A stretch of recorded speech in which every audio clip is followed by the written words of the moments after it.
change the Mac's wallpaper in two ways. I'll show you both of the ways here. One is just by right clicking on the desktop of your Mac OS.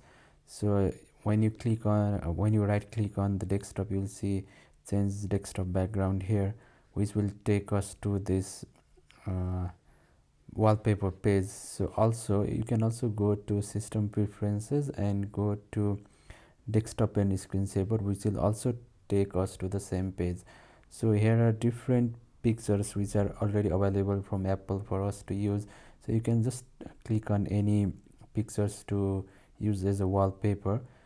You can choose among the different colors as well, or you can choose your own photos from the available photos on your computer. So let's say these are the photos on my computer, and then I can just tap on any photo and then it will be applied as wallpaper to my Mac.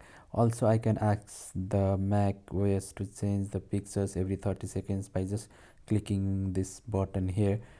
And if you want to apply as a screensaver, if you want to change the screensaver, you can do it from the screensaver tab here, and then here's the option to start after how many minutes, and then timer, or choose among the random screensaver.